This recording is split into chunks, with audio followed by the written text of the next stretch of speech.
नमस्कार दोस्तों, जय श्री राम। कैसे हैं आप सब? आशा करता हूं दोस्तों कि आप सब भी अच्छे ही होंगे। दोस्तों, माता रानी के 3 प्रश्न के बारे में आज मैं आपको बताने जा रहा हूं कि पहला, कौन सी स्त्री के भाग में पुत्र नहीं होता।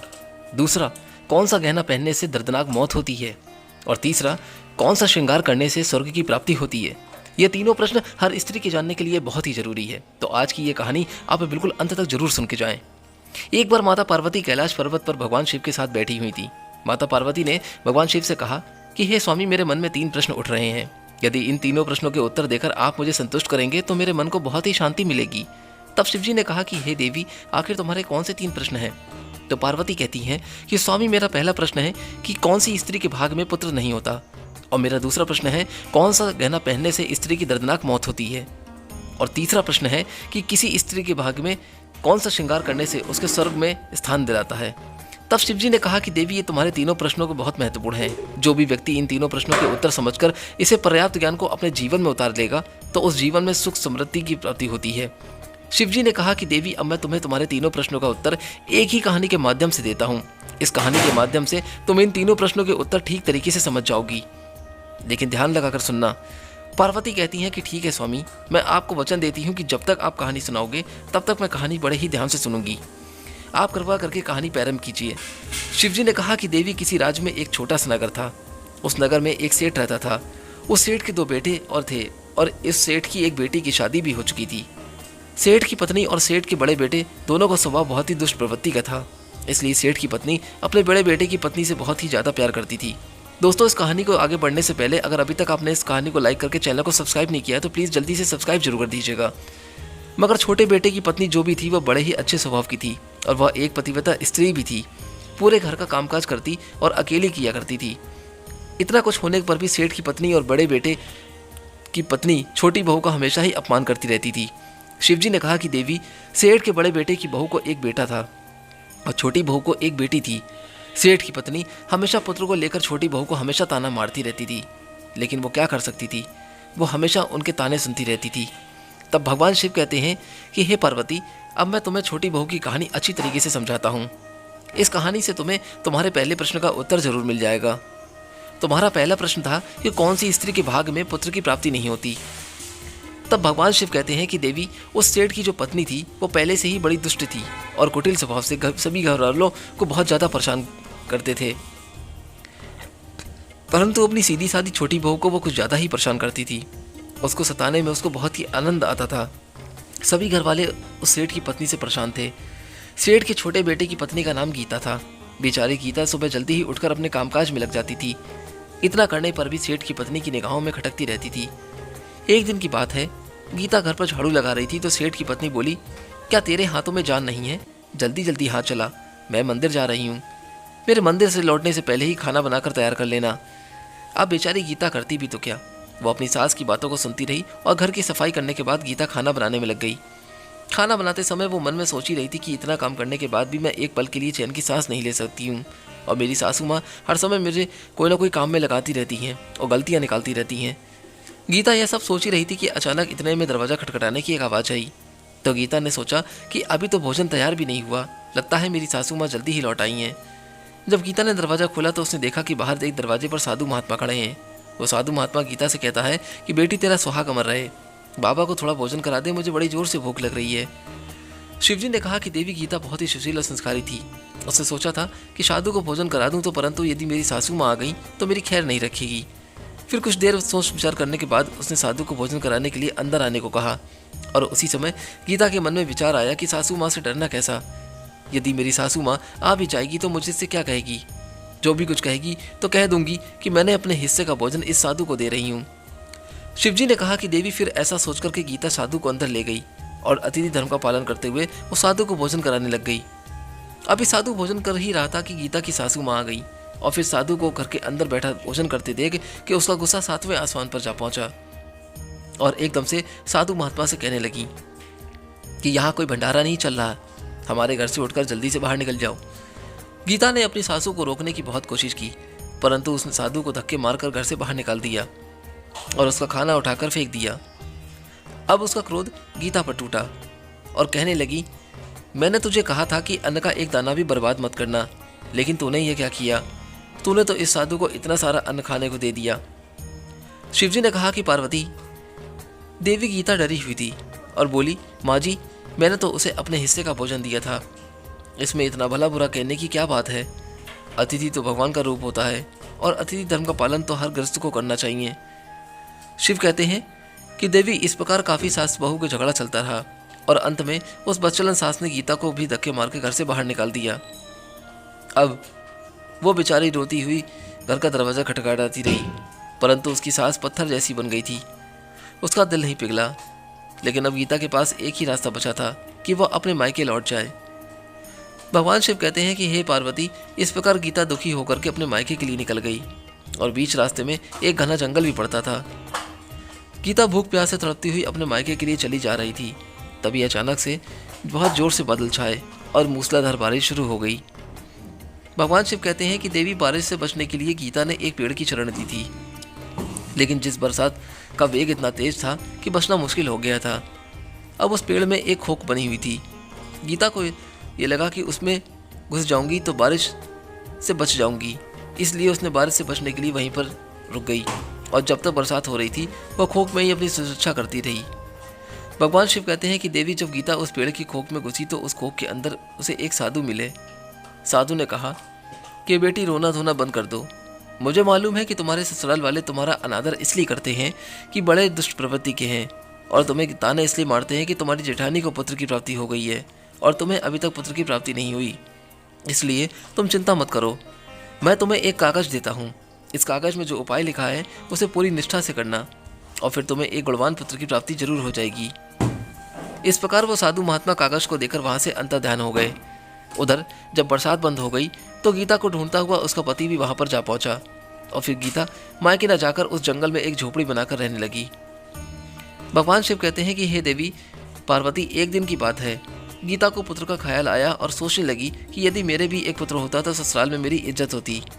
वह ऐसा सोच ही रही थी कि उस साधु का दिया हुआ उसे कागज़ याद आ गया और जब गीता ने पुत्र प्राप्ति के लिए उस कागज़ को पढ़ा तो उसमें लिखा था, बेटी, पुत्र प्राप्ति के लिए हमेशा स्त्री को रात्रि के समय पुरुष के बाईं तरफ सोना चाहिए। ऐसा करने से कुछ समय बाद बाईं करवट लेटने से नाक का दायां स्वर और दाहिनी करवट लेने से नाक का बायां स्वर चालू हो जाता है और फिर जब भी पुत्र प्राप्ति की इच्छा हो तो उस स्थिति में मिलन से पहले यह निश्चित कर लेना चाहिए कि पुरुष का दायां स्वर चलने लगे और स्त्री का बायां। उसी समय गर्भ धारण किया जाना चाहिए। ऐसा करने से निश्चित ही पुत्र की प्राप्ति होती है और इसके विपरीत स्वर चलने से पुत्री की प्राप्ति होती है। कागज में आगे लिखा था कि मासिक धर्म शुरू होने से प्रथम 4 दिन में मिलन से पुरुष रोगी होता है, 5वीं रात्रि में मिलन से पुत्री की प्राप्ति होती है, 6ठी रात्रि में मिलन से पुत्र की प्राप्ति होती है, 7वीं रात्रि में मिलन से बंधे पुत्र की प्राप्ति होती है, 8वीं रात्रि में मिलन से ऐश्वर्यशाली पुत्र प्राप्त होता है, 9वीं रात्रि में मिलन से ऐश्वर्यशाली पुत्री की प्राप्ति होती है, 10वीं रात्रि में मिलन से अति श्रेष्ठ पुत्र प्राप्त होता है और 11वीं रात्रि में मिलन से अच्छे संस्कार वाली पुत्री की प्राप्ति होती है। इसके बाद भगवान शिव कहते हैं कि हे देवी, इस प्रकार गीता ने 10वीं रात अपने पति से मिलन करके गर्भ धारण किया। अब सुबह स्नान आदि से निवृत्त होकर पूजा पाठ करके गीता का पति लकड़ी काटने के लिए चला गया। उसके पति के जाने के बाद तूफान आ गया था और गीता की जो झोपड़ी थी वो उस तूफान में उड़ गई और बरसात होने लगी। और फिर गीता बरसात से बचने के लिए एक पेड़ पर पता लिखती है। यह पता उसी खोख का था जिस खोख में गीता बरसात से बचने के लिए पहले छुपी थी। गीता ने पेड़ के ऊपर पता इसलिए लिखा था क्योंकि जब उसका पति लकड़ी लेकर वापस आएगा तो पेड़ पर पता लिखा हुआ देखकर उसका पति उस खोख में बरसात से बचने के लिए चला जाएगा। भगवान शिव कहते हैं कि हे देवी पार्वती, उधर गीता उस खोख में जाकर छुप जाती है जो उस पेड़ के अंदर बनी हुई थी। उस पेड़ के पास में 2 प्रेत आत्माओं का निवास स्थान था। गीता बरसात से बचने के लिए उस खोख में छुपी हुई थी और उधर वे दोनों प्रेत आत्माएं बरसात से परेशान होकर उसी पेड़ की तरफ चली आ रही थी। फिर उस पेड़ के नीचे आकर के एक प्रेत आत्मा कहने लगी, अब तो चला भी नहीं जा रहा, वरना मन तो कर रहा था कि मणिक टापू पर चलें। तभी आत्मा बोलती है, इसमें हमारे लिए कौन सी बड़ी बात है, यह पेड़ हमें अभी उड़ा करके वहीं पर पहुंचा देगा जहां मणिक मोती का टापू है। ऐसा कहकर के वे दोनों प्रेतात्माएं पेड़ के ऊपर बैठ गए और वह पेड़ अचानक से उड़ने लगा। और उधर गीता को खोख में घुसते ही थकान की वजह से नींद आ गई थी, लेकिन पेड़ के उड़ने से लगने वाले झटके से गीता की नींद खुल गई और पेड़ को उड़ता हुआ देख करके वह अचानक से घबरा गई। और गीता ने पेड़ की खोख से बाहर देखा तो पेड़ के ऊपर दो प्रेत आत्माएं बैठी हुई थी।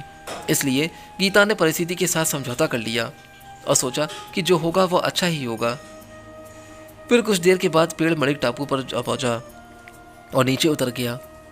उधर वे दोनों प्रेत आत्माओं ने भूख लग रही थी, इसलिए वे दोनों शिकार की तलाश में निकल गईं। भगवान शिव कहते हैं कि हे देवी पार्वती, उन दोनों प्रेत आत्माओं के जाने के बाद में गीता खोख से बाहर निकली और उसने चैन की सांस ली। अब जैसे ही गीता ने मणिक टापू पर फैली रेत को देखा तो एकदम से आश्चर्यचकित हो गई। वह रेत चमक रही थी और जैसे ही गीता ने रेत को हाथ में उठाया तो खुशी से झूम उठी। अरे, यह तो मणिक मोती की रेत है। और फिर गीता ने अपनी ओढ़नी के पल्लू में 5 या 6 किलो रेत बांध ली और जल्दी से आकर के उस पेड़ की खोख में छिप गई। भगवान शिव कहते हैं कि देवी पार्वती इधर गीता का उस खोख में जाना हुआ और उधर वे दोनों प्रेतात्माएं पेड़ पर वापस आ गईं और आकर के आपस में कहने लगी, आज तो भरपेट भोजन मिल गया, अब चलो वापस वहीं लौट चलते हैं जहाँ से हम आए थे। और फिर इस प्रकार थोड़ी ही देर में वो पेड़ उड़ करके उसी जगह पर पहुँच गया। भगवान शिव कहते हैं कि हे देवी पार्वती, गीता उसी खोख में घुसी रही जब तक कि वे दोनों प्रेतात्माएं उस पेड़ पर चली नहीं गईं। और जैसे ही वे दोनों आत्माएं पेड़ से चली गईं, वैसे ही गीता मणिक मोती की पोटली को लेकर उस खोख से बाहर आ गई और मन में सोचने लगी कि इतने सारे मणिक मोती को देखकर मेरी सासू माँ खुश हो जाएगी और अब मैं ससुराल वापस जाऊंगी और अपनी सासू माँ को इतने सारे मणिक मोती दूंगी। फिर वो मुझसे कभी भी लड़ाई नहीं करेगी और मुझे हमेशा प्यार करेगी। भगवान शिव कहते हैं कि देवी इधर गीता ऐसा सोच ही रही थी कि तब तक गीता का पति ढूंढता हुआ उस पेड़ की तरफ आ जाता है और गीता अपने पति को सारी घटना बताती है और अपने पति के साथ वापस अपने ससुराल के घर पहुंच जाती है और उसे मणिक मोती को कैसे प्राप्त हुए वे सारी कहानी अपनी सासू माँ को बता देती है। भगवान शिव कहते हैं कि मणिक मोती लेने के बाद गीता की सास एकदम से क्रोधित होकर के बोली, तू थोड़े से मणिक मोती लेकर के क्यों आई? वहां पर जितने भी मोती थे वो सब लेकर आना चाहिए था। फिर अपनी सासू माँ की बात सुनकर गीता कहने लगी कि सासू माँ, हमारी 7 पीढ़ियों के लिए ये मणिक मोती काफ़ी हैं। तो सासू माँ कहने लगी, अरे पागल स्त्री, मणिक मोती भी काफ़ी होते हैं क्या? जितने हों उतने ही कम हैं। अब देख, मैं जाऊंगी और कितने सारे मणिक मोती लेकर वापस आऊंगी। भगवान शिव कहते हैं कि हे देवी, गीता ने अपनी सासू माँ को बहुत समझाया, परंतु उस लालच स्त्री के मन में एक बात भी समझ में नहीं आई। उसने गीता की भी एक बात नहीं सुनी और जाकर के उस पेड़ की खोख में बैठ गई। उधर वे दोनों प्रेतात्माएं जैसे ही पेड़ पर आईं तो अचानक से वो पेड़ उड़ने लगा। इधर पेड़ उड़ता हुआ जा ही रहा था और उधर वो गीता की सासू माँ बहुत ही खुशी हो रही थी कि आज मैं बहुत सारे मणिक मोती लेकर आऊंगी। भगवान शिव कहते हैं कि इधर वो अपने मन में खुशी मना रही थी, उसी समय एक प्रेत आत्मा बोली कि चलो आज मणिक टापू पर नहीं चल करके मत्स्य टापू पर चलते हैं, आज मछलियाँ खाने का बहुत मन कर रहा है। और फिर जैसे ही प्रेत आत्माओं ने मछली खाने का मन बनाया तो वह पेड़ मत्स्य टापू पर चला गया। भगवान शिव कहते हैं कि हे देवी, इस प्रकार प्रेत आत्माओं की बात सुनकर खोप में बैठी हुई वो गीता की सासू माँ खुद पर संयम नहीं रख सकी और एकदम से बोल पड़ी, अरे तुम मणिक टापू पर क्यों नहीं जा रहे हो? मत्स्य टापू पर क्यों जा रहे हो? मणिक टापू पर चलो। अब जैसे ही उस औरत की आवाज़ सुनी तो वो प्रेत आत्माओं ने समझ लिया कि इस पेड़ की खोप में कोई छिपा हुआ है। उन्होंने जैसे ही खोप में प्रवेश किया तो उन दोनों प्रेत आत्माओं ने उस लालची औरत को देखा और उसे उठाकर पेड़ से नीचे फेंक दिया और नीचे गिरते ही उसकी मौत हो गई। अब जैसे ही उसके घर वालों को पता चलता है कि उस औरत का पति यानी कि गीता का ससुर गीता के पास जाता है और उसे कहता है कि बेटी, मैं तो उसे पहले ही समझाता था कि तू ऐसा काम कभी मत कर, कभी किसी को लालच नहीं करना चाहिए और बहुएं तो बेटियों की तरह होती हैं, उन्हें प्यार देना चाहिए। मगर उसने मेरी एक भी बात नहीं मानी और आज उसके इस कर्मों की वजह से भगवान ने उसको सजा दी। भगवान शिव कहते हैं कि देवी पार्वती उधर गीता अपने पति के साथ आनंदपूर्वक जीवन व्यतीत करने लगी और फिर कुछ समय गुजरने के बाद में गीता को एक गुणवान पुत्र की प्राप्ति हुई और पुत्र की प्राप्ति के बाद गीता की खुशी का ठिकाना नहीं रहा और वह भगवान का शुक्रिया अदा करने लगी। उधर सेठ के बड़े लड़के की बहू जो हमेशा गीता को पुत्र को लेकर ताने मारती रहती थी, जब गीता को पुत्र की प्राप्ति हो गई और उसे धन की भी प्राप्ति हो गई, उधर सेठ के बड़े लड़के और बहू के दिन गरीबी में गुजरने लगे। तो सेठ की बड़ी बहू जाकर गीता के आगे हाथ जोड़ करके अपनी गलतियों की माफ़ी मांगने लगती है। गीता बहुत ही दयावान औरत थी, इसलिए उसने अपनी जेठानी को माफ़ कर दिया था और जो भी मणिक मोती लेकर आई थी उसमें से कुछ मणिक मोती अपनी जेठानी को भी दे देती है। इस तरह वो पूरा परिवार अच्छे से जीवन यापन करने लगता है। इस प्रकार जब समय सुखपूर्वक व्यतीत होने लगा तो सेठ की बड़ी बहू का जो पुत्र था वो अवगुणी था, इसलिए उसने सारा धन बर्बाद कर दिया। और जो गीता का पुत्र हुआ था वो बहुत ही गुणवान पुत्र था। वह अपने जीवन में इतना आगे बढ़ा कि उसने अपने माता पिता का नाम रोशन कर दिया। और फिर जब गीता और उसकी जेठानी का जीवन समाप्त हुआ तो गीता को स्वर्ग की प्राप्ति हुई और उसकी जेठानी को नर्क में स्थान मिला। भगवान शिव कहते हैं कि हे देवी पार्वती, तुम्हारा पहला प्रश्न था कि कौन सी स्त्री के भाग में पुत्र नहीं होता।